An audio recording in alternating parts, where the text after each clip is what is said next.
انسان پر مصیبت اور بیماریاں کیوں آتی ہے؟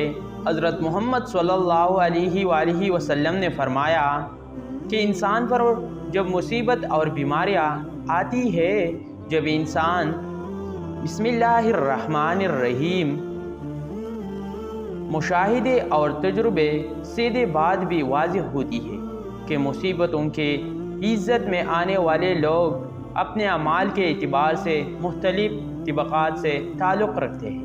بس اوقات مصیبتوں کا نشانہ بننے والے لوگ بہت زیادہ نیکوکار اور اسی طرح بعض حد بھی اعتدال سے بڑھ جانے والے ظلم اور زیادتی کرنے والے ہیں۔ نیکوکاروں کو مصیبتوں میں مبتلا دیکھ کر لوگ بلبم دکھ اور غم کی کیفیت میں مبتلا ہو جاتی اور اللہ تبارک و تعالیٰ کے برگاہ میں ان نیکوکاروں کے لیے رحمت کے طلبگار بن جاتی ہے، جبکہ اس کے برعکس مجرموں اور متکبروں کو برے انجام سے دوچار ہوتا دیکھ کر لوگ عبرت حاصل کرتے ہیں۔ اللہ تبارک و تعالیٰ کے نیک اور برگزیدہ بندے جب مصیبتوں میں مبتلا ہوتے ہیں تو یہ اللہ تبارک و تعالیٰ کے طرف سے ان کا امتحان اور آزمائش ہوتی ہے۔ چنانچہ اللہ تبارک و تعالیٰ سورۃ بقرہ کی آیات نمبر 255، 256 اور 57 میں ارشاد فرماتے ہیں، اور البتہ ہم تمہیں ضرور آزمائیں گے، کچھ ہوب اور بوگ سے اور مال و جانوں اور پھلوں میں کمی کر کے، اور خوشخبری درجے صبر کرنے والوں کو۔ وہ لوگ کہ جب انہیں کوئی مصیبت پہنچتی ہے تو کہتے ہیں بے شک ہم اللہ کے ہیں اور اسی کے طرف لوٹنے والے ہیں، اور وہی لوگ ہیں لیکن ان کے رب کے طرف سے ان پر عنایات ہے اور رحمت ہے، اور وہی لوگ ہی ہدایت یافتہ ہے۔ تاریخ انبیاء علیہ السلام کا مطالعہ کرنے کے بعد یہ بات سمجھ میں آتی ہے کہ انبیاء علیہ السلام کے بڑے تعداد میں اپنی زندگی میں مختلف طرح کے مشکلات اور تکلیف کو اندپیشانی کے ساتھ برداشت کیا۔ حضرت نوح علیہ السلام کو 950 برس تک اپنے بستی والوں کے عداوت، شقاوت، مخالفت، طعن و تشلیس، سب لوگ ستم اور سنگباری کا سامنا کرنا پڑا۔ حضرت ابراہیم علیہ السلام کو بستی والوں کی شکایت کو سہنا پڑا اور بادشاہ وقت نے بھی آپ علیہ السلام سے عداوت کا اظہار کیا۔ حضرت ابراہیم علیہ السلام کو توحید باری تعالیٰ سے پختہ تعلق کی وجہ سے جلتی ہوئی آگ میں ڈال دیا گیا، لیکن اللہ تبارک و تعالیٰ نے آپ علیہ السلام کو محفوظ و مامون فرمایا لیا۔ حضرت موسیٰ علیہ السلام کو بھی اللہ تبارک و تعالیٰ کے توحید کی وجہ سے بہت سے مصیبتوں کو سہنا پڑا۔ آپ علیہ السلام نے فرعون کے رونق قوان کے منصب شداد کے جاگیر قارون کے سرمایہ کا مقابلہ کیا، لیکن اللہ تبارک و تعالیٰ کے ساتھ اپنے کامل وابستگی کا توالد اور تسلسل سے اظہار کیا۔ حضرت عیسیٰ علیہ السلام کو بھی بستی والوں کے مخالفت کو سہنا پڑا۔ نبی کریم صلی اللہ علیہ وآلہ وسلم کی زندگی میں بھی بہت سے تکلیفیں، مشکلات اور آزمائشیں آپ صلی اللہ علیہ وآلہ وسلم پر بھی ظلم و ستم کے پہاڑ دوڑ گئی۔ آپ علیہ السلام کو شیب ابی طالب کے گھاٹی میں محصور کیا گیا۔ آپ صلی اللہ علیہ وآلہ وسلم کو سرزمین مکہ کو حرابات کہنا پڑا۔ طائف کے وادی میں آپ صلی اللہ علیہ وآلہ وسلم کے ساتھ انتہائی ناروا سلوک کیا گیا۔ اس موقع پر امین علیہ السلام پہاڑوں کے فرشتے کے ساتھ آئے تو نبی مہربان حضرت رسول اللہ صلی اللہ علیہ وآلہ وسلم نے فرمایا، یا اللہ انہیں ہدایت دی ہے، شک یہ نہیں جانتے۔ نبی کریم صلی اللہ علیہ وآلہ وسلم کے تلامذہ اور آپ صلی اللہ علیہ وآلہ وسلم کے قریبی رفقا کو بھی دین سے تعلق کے پاداش میں مختلف طرح کے اذیتوں کا نشانہ بننا پڑا۔ حضرت بلال رضی اللہ تعالی عنہ، حضرت حباب رضی اللہ تعالی عنہ، حضرت زنیر رضی اللہ تعالی عنہ اور حضرت سمیہ رضی اللہ تعالی عنہ نے تاریخی تکالیف کو برداشت کیا، لیکن ایمان اور استقامت کے ساتھ پیش آنے والی مصیبتوں پر صبر کیا اور تکلیف و دیس انسانی زندگی کا لازمی حصہ ہے۔ اس ساری دنیا میں عمر عزیز کے چند ساتھی عیش کے گرنی چاو میں بڑی سکون سے گزرتی ہے، اور کچھ گھڑیاں رنج کے جلساتی ہوئی دھوپ میں کٹ جاتی ہے۔ حیات مستعار کے انگن میں بھی مسرت ڈیرے ڈال کر لمحہ کو خوشگوار بنا دیتی ہے، تو کبھی غم و اندو کے جگڑ خوشیوں کی اشیا کو تنکا تنکا کر دیتی ہے۔ رنج و علم سے عبارت یہ زندگی کے ہچکولی کھاتی ہوئی کشتی اپنے دامن میں زمانے کے تلخوشری یادیں لی ہوئی آخرت موت کے ساحل پر لنگر انداز ہو جاتی ہے۔ یہ سب حیاتی اتنا کٹن کیوں ہے؟ مصیبتیں کیوں انسان کو گھیر لیتی ہے؟ خدا تو اپنے بندے سے 70 ماؤں سے بڑھ کر تیار کرتا ہے، پھر اب انہیں آزمائش کے چچے میں کیوں پیستا ہے؟ اس سوال کا جواب پانے کے لیے بنیادی طور پر یہ ذہن نشی کر لے کہ اللہ تعالیٰ نے قرآن کریم میں جب اپنی صفت حکیم ذکر فرمائی ہے، اور حکیم ایسی ذات کو کہا جاتا ہے جس کا کوئی پھل حکمت سے خالی نہیں ہوتا، لہٰذا آفات و بلیات کے نازل ہوئی میں بھی اس کے کیمیانے فیصلے اور دانشمندانہ امر کو دخل ہوتا ہے۔ اب وہ کون سے اسباب وجوہات اور کیا مصلحتیں ہیں جن کی وجہ سے بلائی اترتی ہے؟ تو قرآن و سنت کے متعلق روشنی میں اہل علم نے 5 وجوہات کا تعین کیا ہے۔ رسول مصائب کہ پہلے وجہ مومن بندے کی آزمائش ہوتی ہے۔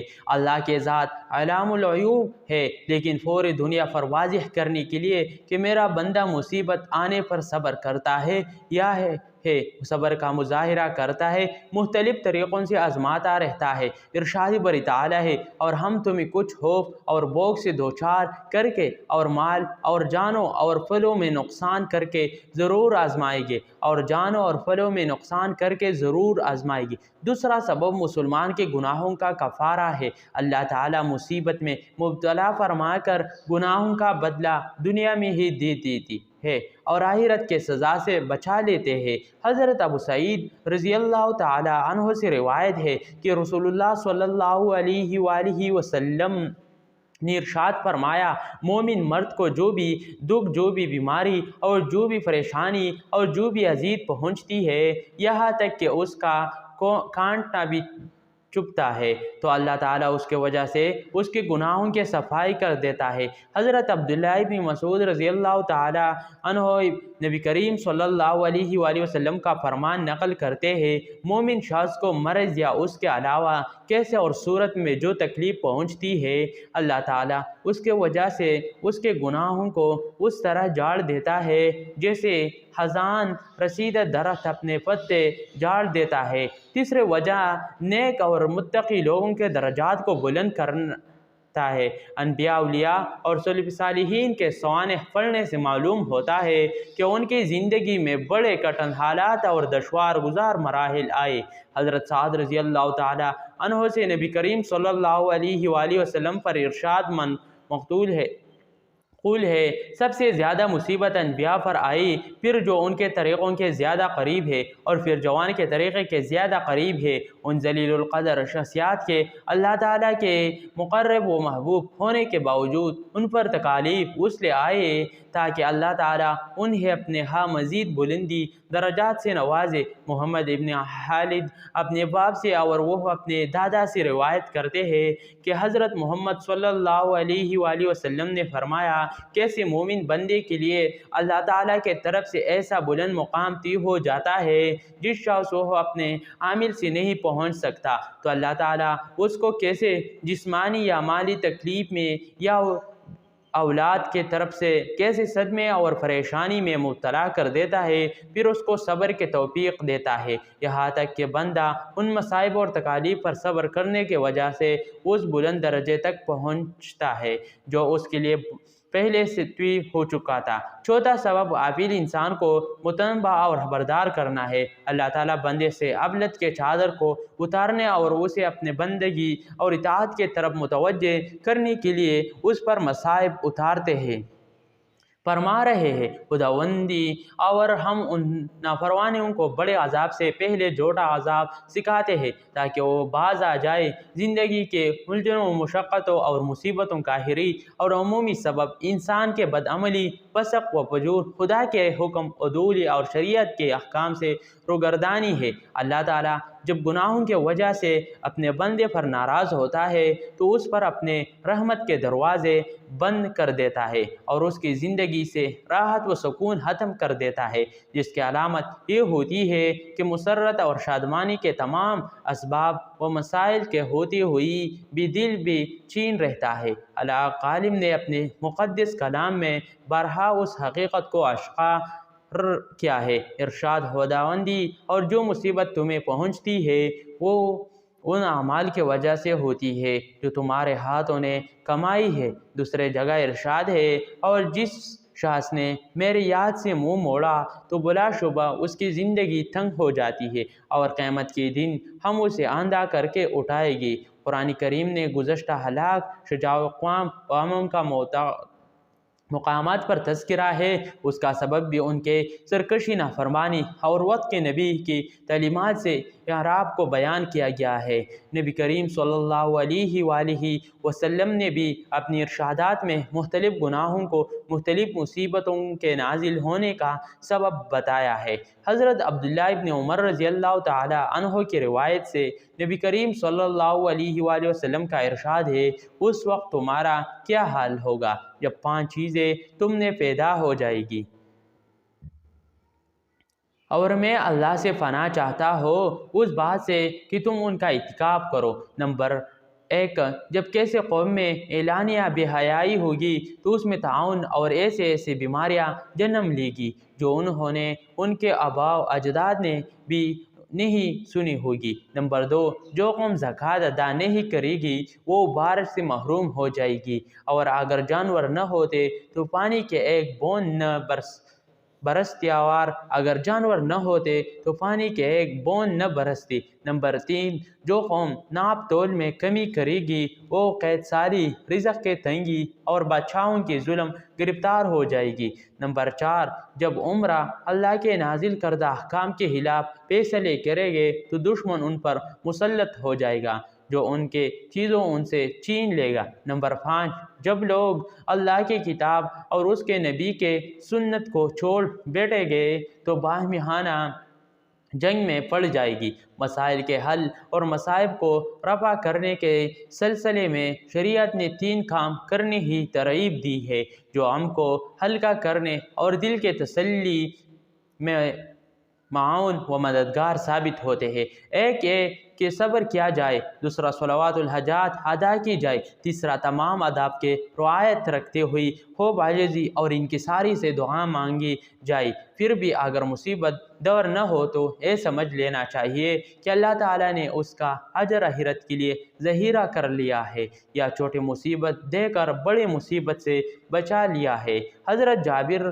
رضی اللہ تعالی عنہ سے روایت ہے کہ نبی کریم صلی اللہ علیہ وآلہ وسلم نے فرمایا، جب اہل بلا کو قیامت کے دن بدلہ دیا جائے گا تو اہل عافیت یہ خواہش کریں گے کہ کاش ان کے کالوں کو کینچیوں سے کاٹ دیا جاتا ہے۔ حدیث نبوی صلی اللہ علیہ وآلہ وسلم ہے کہ انسان پر مصیبت اور بیماریاں کیوں آتی ہے؟ حضرت سیدنا ابو سعید خدری رضی اللہ تعالیٰ عنہ بیان کرتے ہیں کہ رسول اللہ صلی اللہ علیہ وآلہ وسلم نے ارشاد فرمایا، حضرت موسیٰ علیہ السلام نے کہا، میرے رب تو اپنے مومن بندے کو دنیا میں اور بدزدہ اور تنگار بنا دیتا ہے۔ اتنے میں حضرت موسیٰ علیہ السلام کے لیے جنت کا دروازہ کھول دیا گیا اور وہ اس کے طرف دیکھنے لگے۔ پھر اللہ تعالیٰ نے کہا، اے موسیٰ، یہ جنت میں نے اسے مومن کے لیے کی ہے۔ پھر حضرت موسیٰ علیہ السلام نے کہا، اے رب، تیرے عزت کے قسم، تے جلال کے قسم، اگر اس مومن کے دونوں ہاتھوں اور پاؤں کٹے ہوئی ہے اور پھر اس کو اس کے یوم ولادت سے لے کر روز قیامت تک چہرے کے بال گھسیٹا جاتا رہے اور لیکن اس کا انجام جنت ہوا تو وہ تو یوں سمجھے گا کہ اس نے کبھی کوئی تنگی نہیں دیکھی۔ پھر موسیٰ علیہ السلام نے کہا، اے میرے رب، تو نے اپنے کافر بندے کے لیے دنیا میں بڑے وسعت پیدا کی ہے۔ اتنے میں حضرت موسیٰ علیہ السلام کے لیے جہنم کی طرف ایک دروازہ کھولا گیا اور ان سے کہا گیا، اے موسیٰ علیہ السلام، اے جہنم اس کافر کے لیے تیار کی ہے۔ حضرت موسیٰ علیہ السلام نے کہا، اے میرے رب، تیرے عزت و جلال کی قسم، اگر اس کو اس کے یوم تحلیق سے روز قیامت تک پوری دنیا دے جائے لیکن اس کا انجام یہ ہوا تو وہ یوں سمجھے گا کہ اس نے کبھی کوئی بلائی نہیں دیکھی۔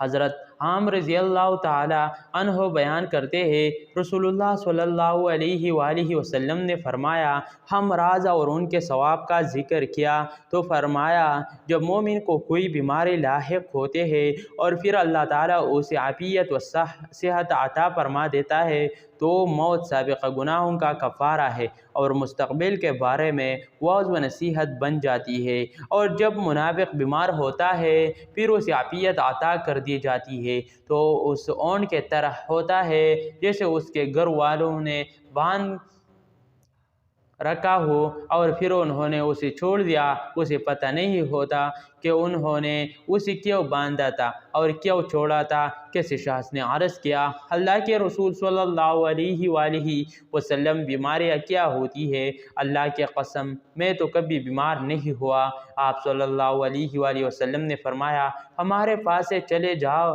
تم ہم میں سے نہیں۔ حضور اکرم صلی اللہ علیہ وآلہ وسلم نے فرمایا کہ اللہ تعالیٰ اس شخص کے چہرے کو دروازے رکھے جس نے مجھے سے کوئی حدیث سنی اور پھر سنے اور ویسے ہی اسے آگے پہنچا دیا۔ اللہ پاک تمام مسلمانوں کے پریشانیاں اور مشکلوں کو آسان کرے اور ہر آزمائش میں کامیاب کرے، آمین۔ ناظرین، کمنٹ باکس میں اللہ تعالیٰ کے 99 مبارک ناموں میں سے ایک نام ضرور ٹائپ کرے۔ ویڈیو دیکھنے کے لیے بہت بہت شکریہ۔ اگر ویڈیو پسند آئے ویڈیو لائک کرے، شیئر کرے اور مرحبا اسلامک ٹی وی چینل ضرور سبسکرائب کریں۔